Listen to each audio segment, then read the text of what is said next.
Central Unit. The Central Man's not just on YouTube. Now, the Central Man's on Twitter. Follow me at Central Man Rising on Twitter for more videos, tweets, polls, and more. Enjoy the video, folks. What's up, my Central Unit? It's the Central Man here. So back again with another classic WWE Pay-Per-View review. The last review I did was Fully Loaded 1999. I put up a vote poll for the next classic WWE Pay-Per-View review. Fortunately, I can't even find the results on Creative Studios and Analytics, and YouTube. Really got rid of the polls after the 10th of June. Don't know why. So usually I have to pick a random WWE pay-per-view to review. So I haven't really gone into the WWE PG era barrel or archives in a while now.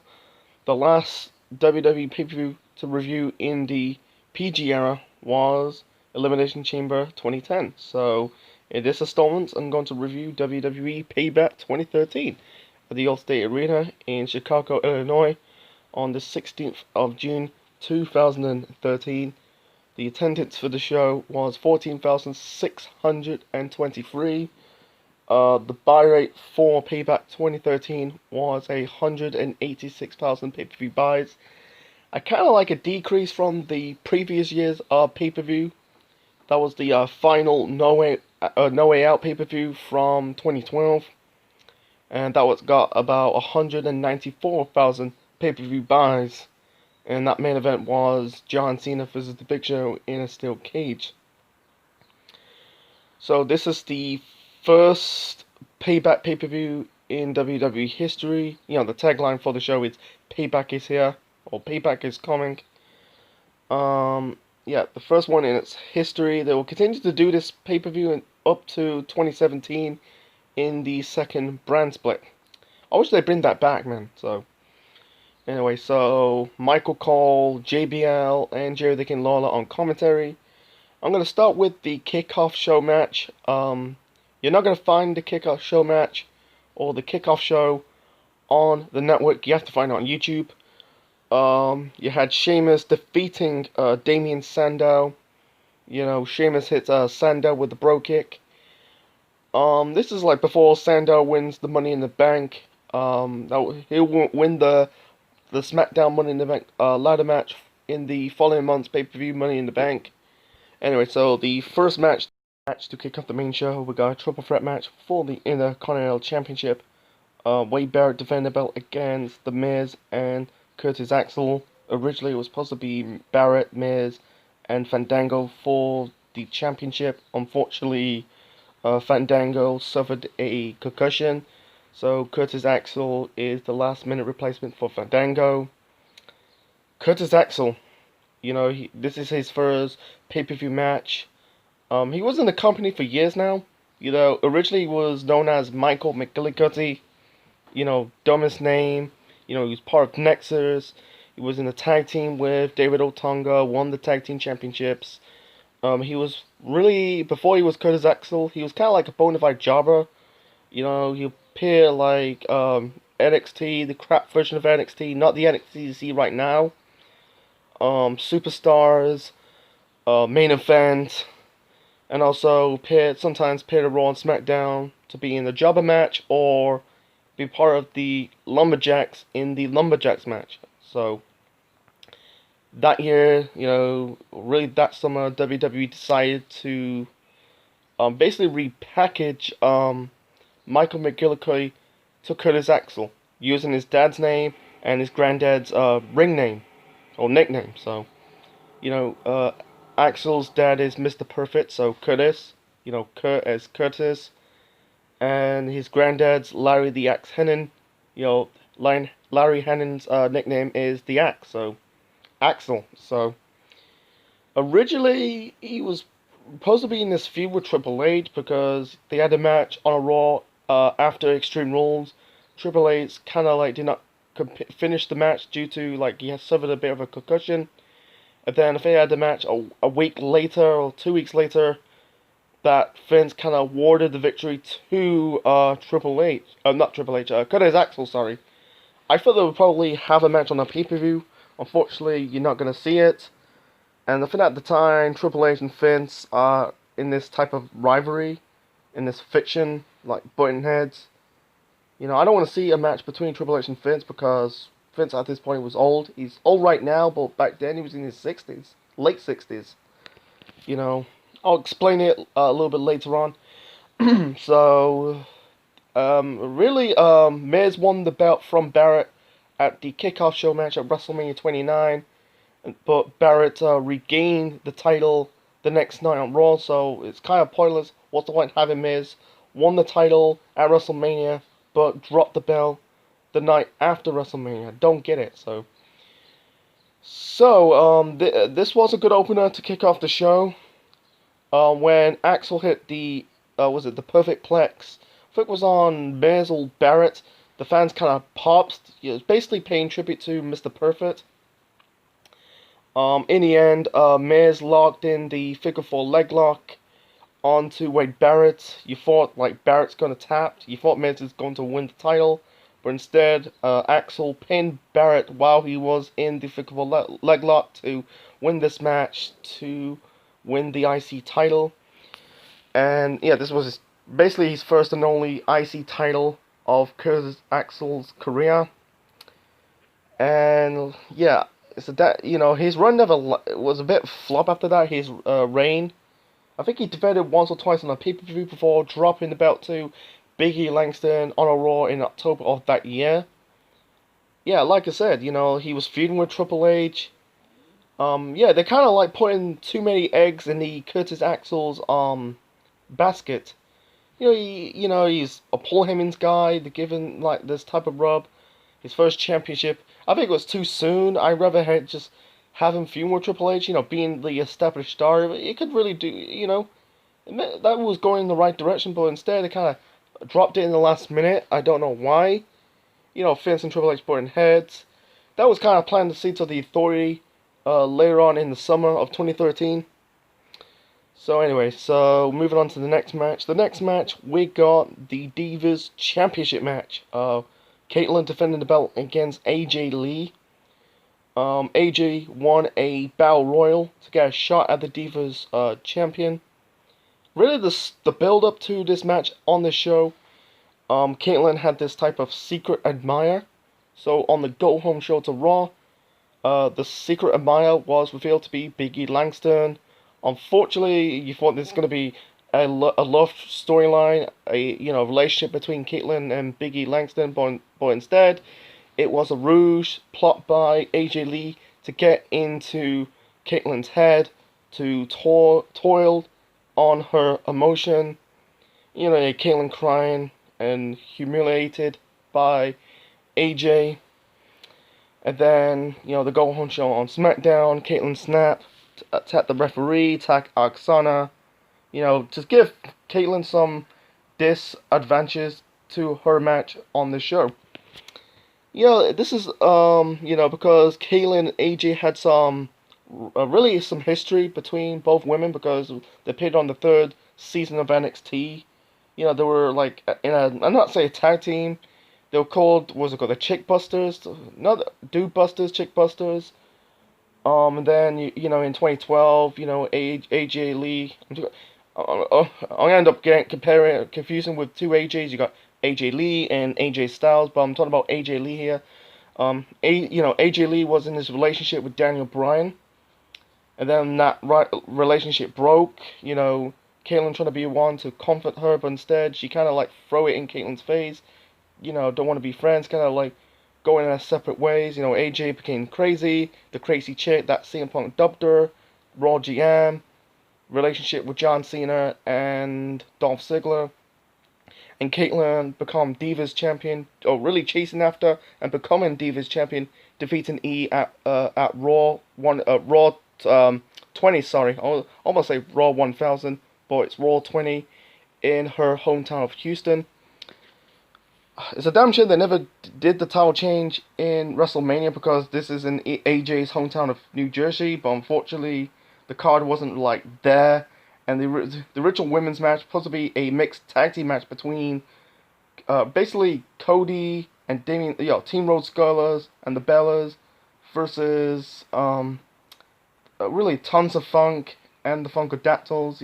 Another story for another time. So anyway, so the start of the match, basically AJ blew a kiss at Caitlyn. Caitlyn snapped. This was really good. The storytelling was there. Told a good story. I think Caitlyn hit like a spear onto AJ Lee, and Caitlyn blow a kiss at AJ's face, slammed her head in the mat. Sorry, and Caitlyn's about to pin AJ for the win, but instead AJ kicked out. I think it was the first time. I might be wrong about this. I think this is the first time that AJ applied the Black Widow. AJ applied the Black Widow onto Caitlyn, and Caitlyn tapped out. AJ became the new Divas champion, and it's like AJ's first title reign. And afterwards you see Caitlyn crying, upset. Really, AJ just complete the mission.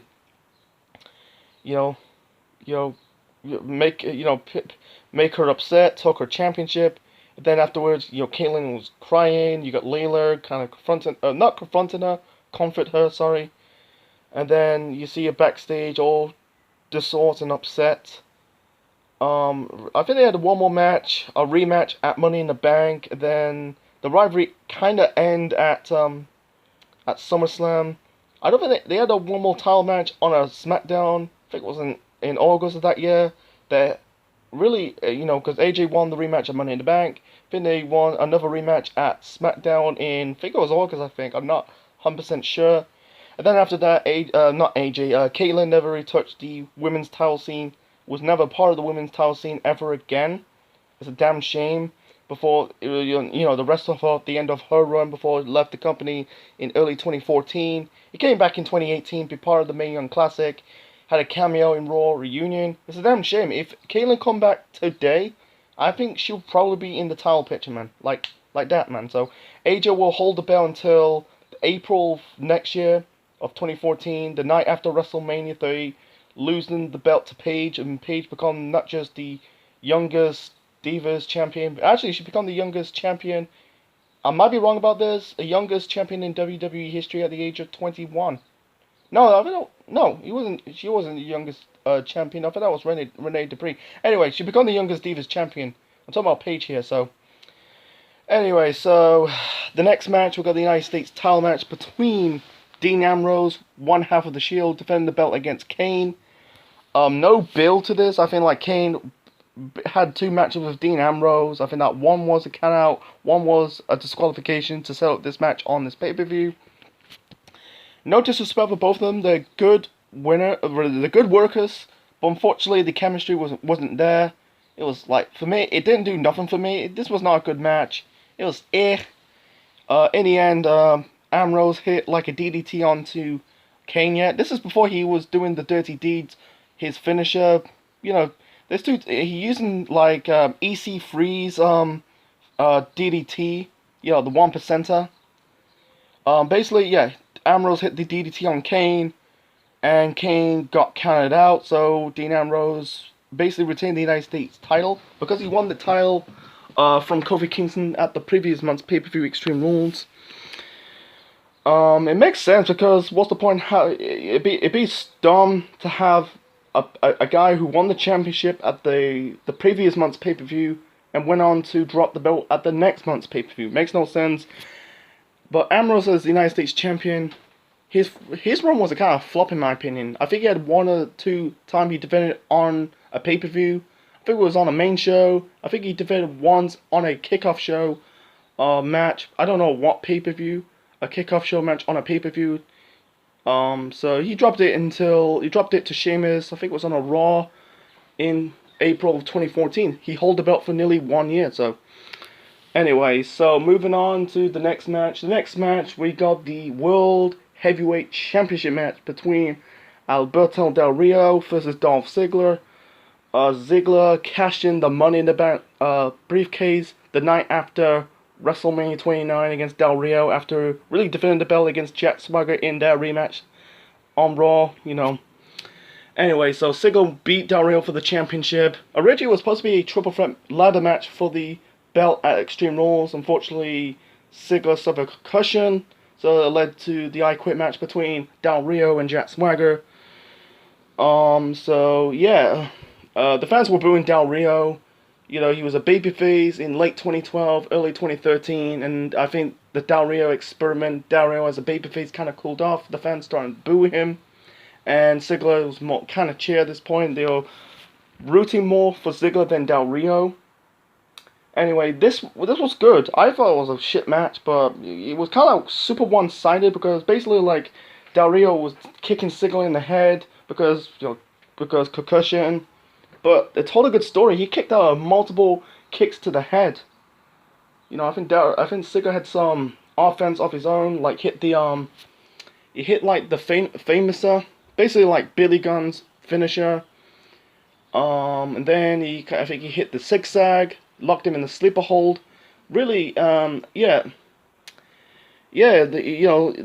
playing up the whole concussion thing for Dolph Ziggler.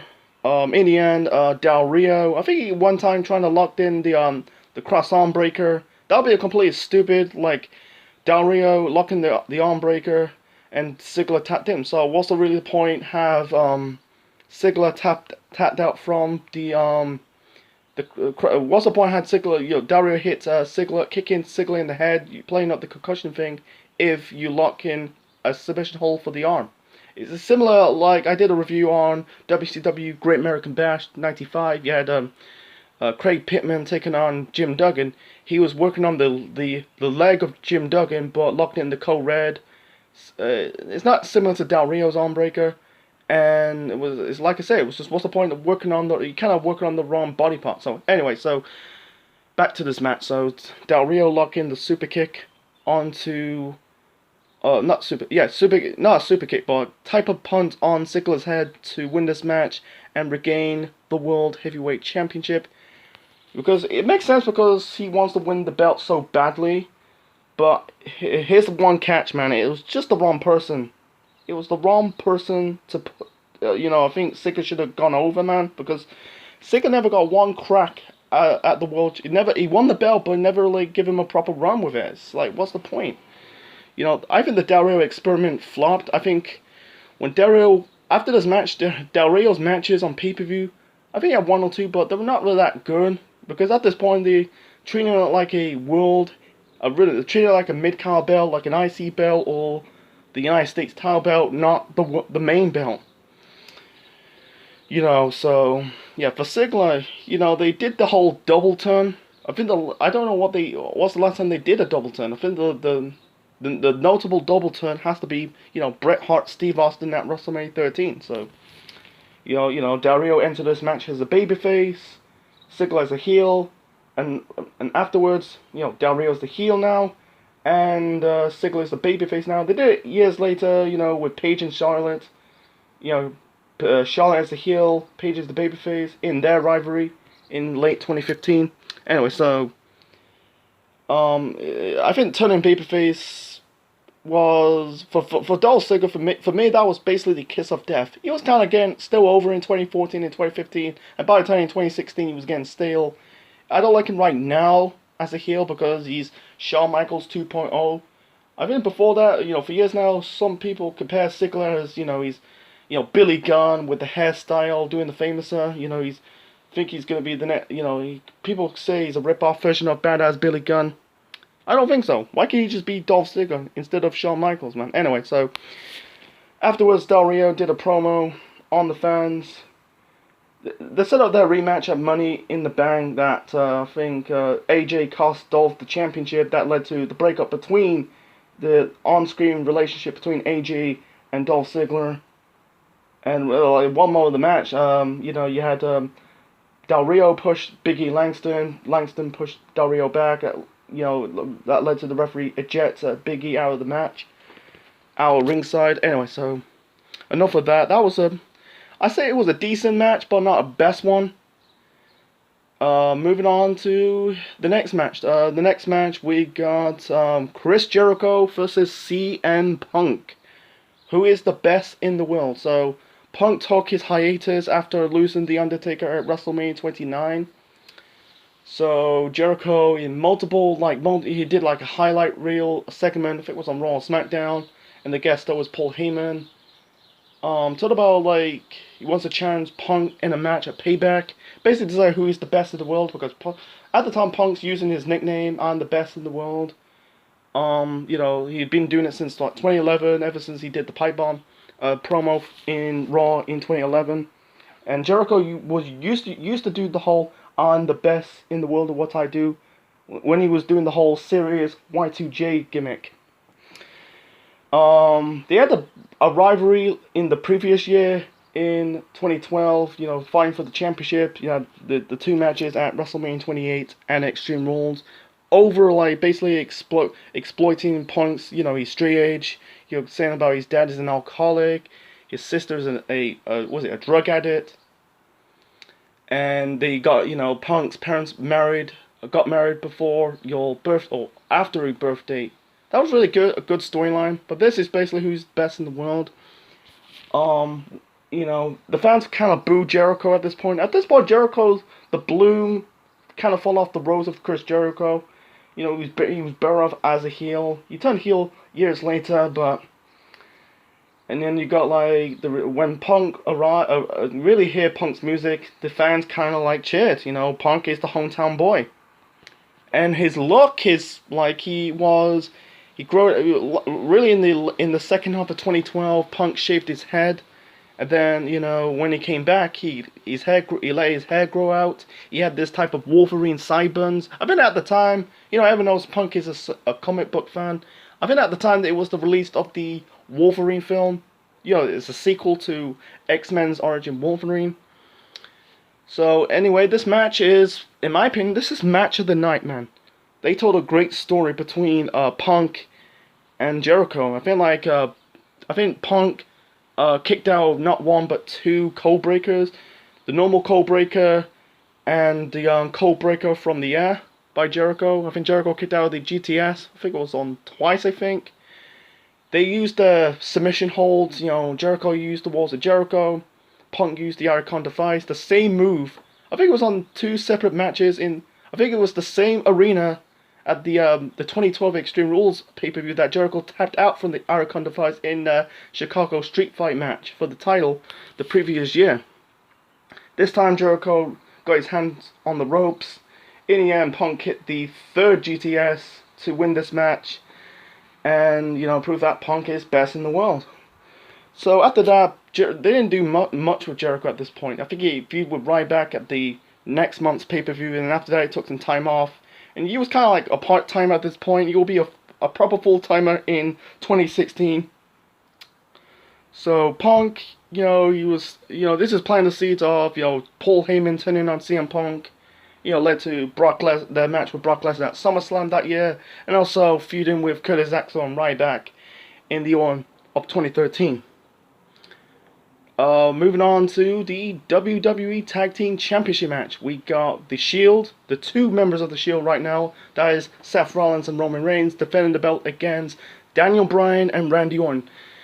Because the Shield defeated Team Hell No, the former tag team champions, in a tornado tag team match at Extreme Rules to win the belts. They did this whole storyline for Daniel Bryan, saying like people like referring him as the weak link because he was so obsessed of defeating the Shield. The match to defeat the Shield, I think it was on a SmackDown. That really got a good reaction. So, and it also had a great, I think it was a hardcore match between Bryan and Orton on a Raw. So, the teaming up in this match, before I feel like on a SmackDown or a Raw, Bryan kind of dubbed the tag team with Randy Orton RK No. that never gone over. Maybe it can because I prefer Team Hell No. But anyway, so this match was okay. It was a good match, nothing special. In the end, basically, I think it was Rollins or Reigns. I think Rollins, Bryan was going for like a running knee, but instead almost hit Randy Orton. Bryan hit eat the spear by Reigns, but Orton hit the RKO onto Reigns, but I think Rollins kind of throwed Orton out of the ring. Rollins hit like the curb stomp I think it's called the stump at the time, not the curd stump. He hits it on Bryan to win this match and retain the tag team titles. Makes sense. They just won the belt at the previous month's pay-per-view. They hold the belt until Autumn of 2013. In October 2013, the very first Battleground pay-per-view against the Rhodes Brothers. Anyway, so this was, yeah, because it makes no sense because you had Orton and Bryan for the tag team titles, Kane for the United States title. Yeah, this was officially the end of Team Hell No as you know it. After that, they went their separate ways. You know, Bryan being the WWE title picture, Kane will be later on feuding with the Wyatts and become the authority figure of the Authority. So, moving on to the main event. The main event, we got the 3 Stages of Hell match for the WWE Championship. John Cena defending the belt against Ryback. They had a match at Extreme Rules, a last man standing match that ended in a non-contest. Basically, Ryback kind of rammed Cena into this electrical board. You know, I don't say it's a carbon copy of when Batista speared The Undertaker into the equipment area in their last man standing match at Backlash of 2007. Sorry.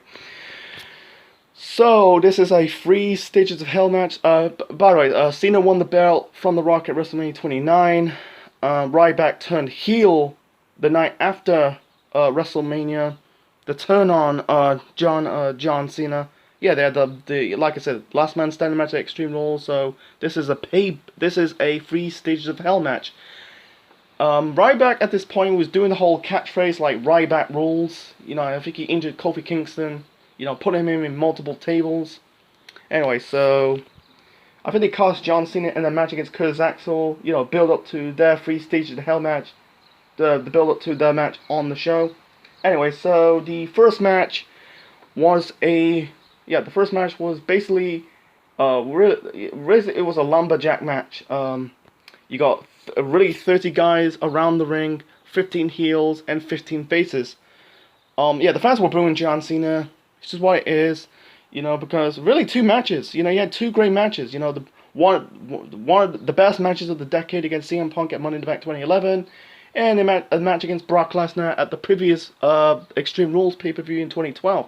Anyway, so the first stage was the lumberjack match. Lumberjack matches could be hit or miss. Most of them could be clusterfucks, but this was not really a clusterfuck. Because the reason why lumberjack matches could be clusterfucks because you end up brawling and sometimes the match could end in a non-contest. So anyway, yeah, the heels were beating down John Cena. You had like basically the 3MB, Antonio Cesaro, Wade Barrett, Cody Rhodes, Damien Sandow. And the faces, not a lot. You got Sheamus, Kane, Great Khali, R-Truth, Alex Riley, Yoshitatsu. You think he had Ted DiBiase. This was basically his final appearance before basically he quit the company in September of that year. Not just quit the WWE and quit pro wrestling altogether. Anyway, so yeah. And when basically Ryback pushed Cesaro, the fans, basically the heels turn on Cesaro. And then you got John Cena did a move off the top rope onto the lumberjacks. In the end, Ryback hit the shell shock onto John Cena to win the first fall. The second fall is basically a tables match. It was alright. Sometimes tables matches could be hit or miss. This was kind of like a little bit of a hit. In the end, Cena hit the AA onto Ryback on the table to win the second fall. The final fall is an ambulance match. The ambulance match is not a classic ambulance match you see for years now, like Shane and Kane from Unforgiven 03.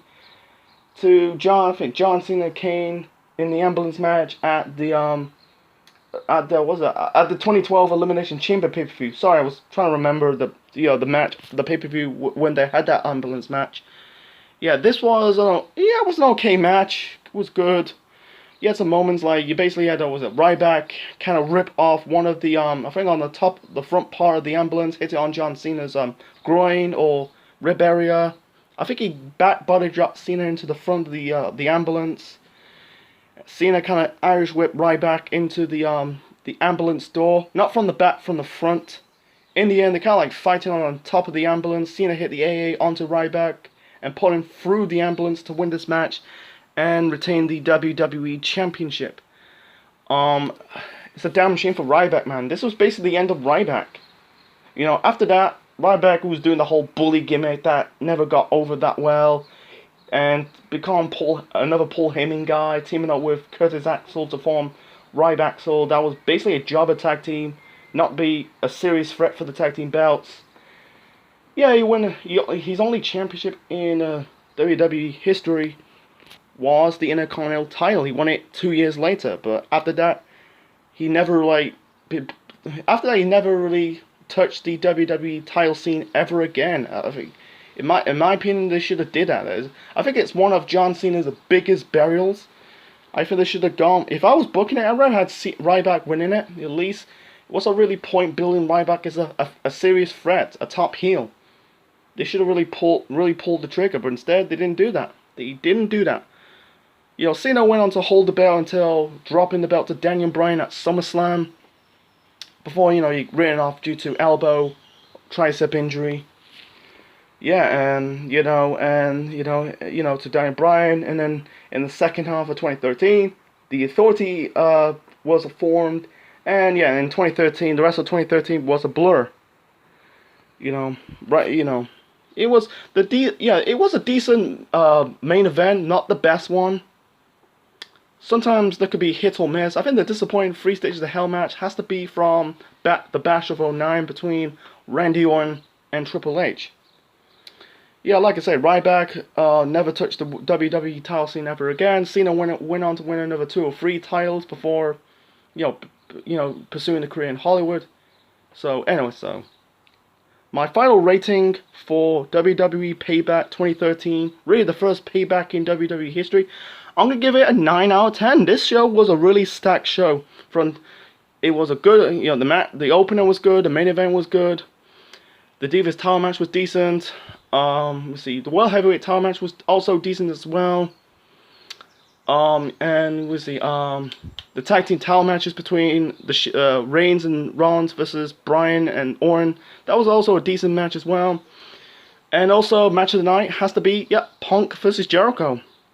Besides that, the only bad match on the show, it has to be, I don't really call it a bad match, but it didn't really do nothing for me. It has to be Ambrose versus Kane for the United States title. That was just basically So yeah, it was people say a decent show. This was really a fun show to watch. Show of the year. 2013 was really not a good year for the WWE. They had a good summer, but after that, it was in a blur. So that's my review of WWE Payback 2013. Hope you like it. Leave your thoughts on the comment section below. Smash the like button and subscribe to the Central Man Network on YouTube.